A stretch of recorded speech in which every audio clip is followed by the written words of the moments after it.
Teimosia interesseira.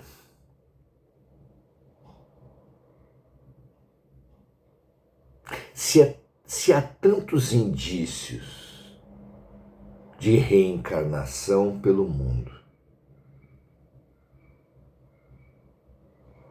tantos talentos inatos, tantas simpatias gratuitas, antipatias gratuitas também, tantos sonhos em que, apesar de sermos completamente diferentes, nos reconhecemos sermos nós. Lembranças mesmo que muitos de nós temos, que emergem, envolvendo inclusive outros personagens.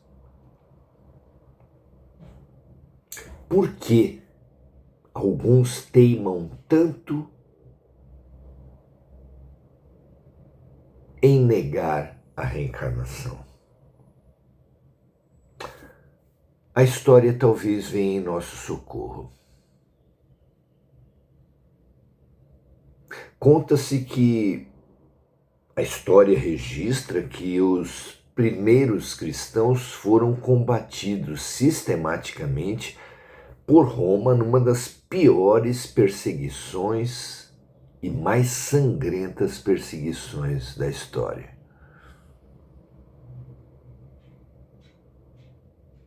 Contra as feras nos circos, em cruzes incendiadas aos milhares, ou passados simplesmente ao fio da espada, nas catacumbas, nas casas,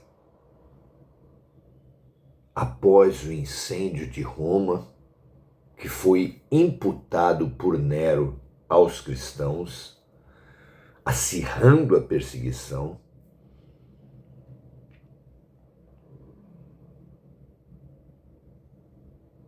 O fato é que muitos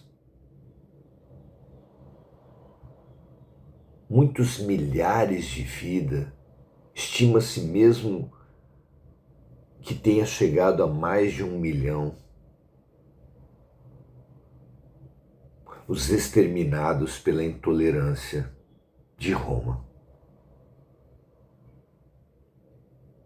Mas há antigo ditado que diz que quando não se consegue vencer um inimigo, deve-se unir a ele, porque a perseguição não acabou com o cristianismo, ao contrário, lhe deu mais identidade, lhe deu mais força. As perseguições dão esse efeito de fortalecer aquilo que perseguem.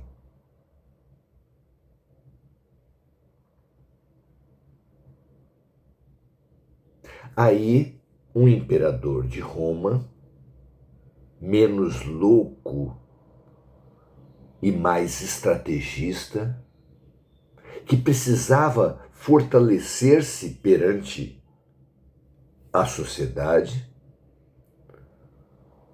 assumiu o cristianismo como religião oficial.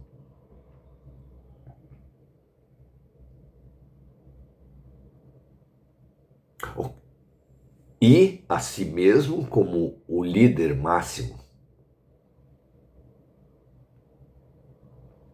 Conta-se, porém, que a reencarnação era largamente aceita no cristianismo primitivo. Não poderia ser de outra forma. As cartas de Paulo falam das vozes que orientavam da realidade espiritual largamente, abertamente.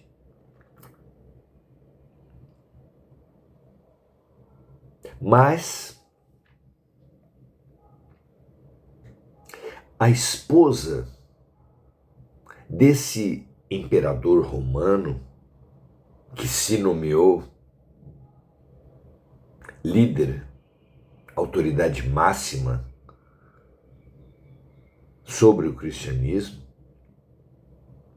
conta-se que tinha não apenas um passado obscuro, mas um presente conturbado também. E não gostava da ideia da reencarnação, da lei de causa e efeito, da justiça divina. Por quê? Não tinha a menor intenção de melhorar e não gostava da perspectiva de ter que responder pelos seus erros.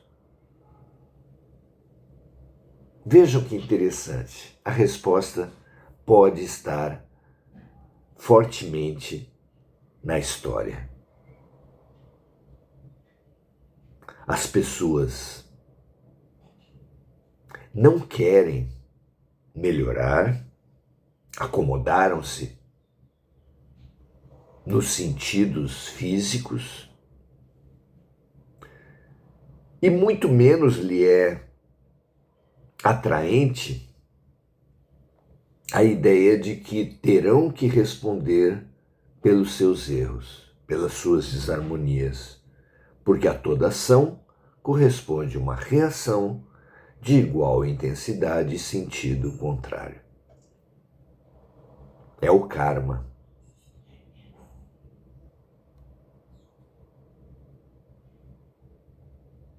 Até hoje, muitos preferem simplesmente negar, sem sequer examinar a questão. Por que será? Ao tempo de Paulo, alguns teimosos apareciam também, negando o que eles chamavam de ressurreição, que era apenas que não era o fenômeno da materialização apenas de Jesus, como ocorreu. Ia para além, porque eles diziam que a ressurreição atinge a todos, como falamos há pouco tempo, nesse mesmo estudo da primeira carta aos Coríntios. Aqui Paulo reafirma a ressurreição / reencarnação,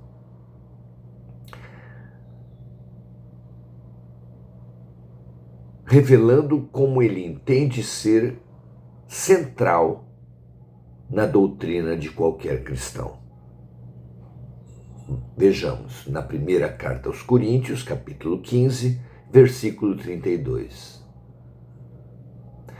Diz ele assim: se como homem combati em Éfeso contra as feras, que me aproveita isso, se os mortos não ressuscitam? Comamos e bebamos, que amanhã morreremos.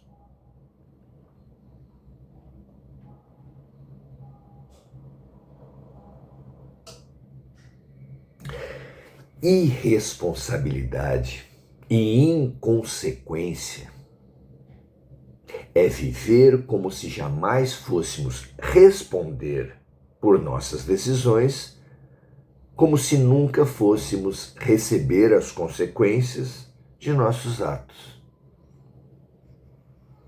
Parece ótimo para a grande parcela da humanidade que, violenta e superficial, pensa crescer diminuindo os outros,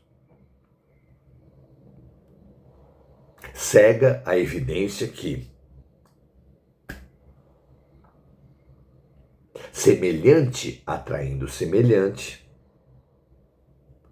um cortando a canela do outro, só podem todos se transformar nesses pigmeus éticos que se revelam na humanidade atual.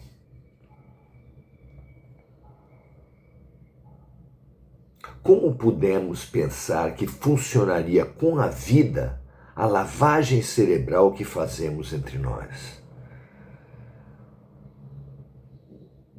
Marketing, hipocrisia, fake news são apenas mentiras.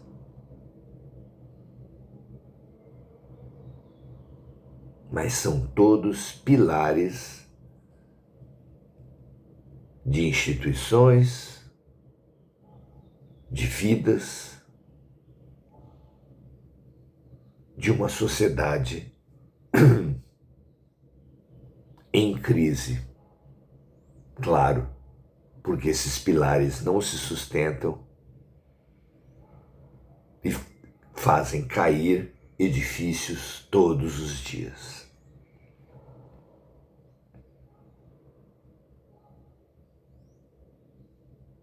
Como supor que repetir mentiras produzisse verdades?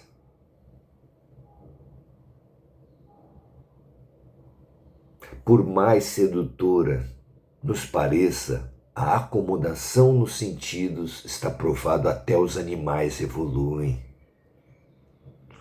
Repetir que a vida cessa no túmulo, que não existe karma, afundarmos-nos assim nas ilusórias alegrias da matéria e do egoísmo, só retardará a chegada, que virá para todos nós das profundas alegrias do Espírito. Despertemos. Que assim seja para todos nós. Até a próxima.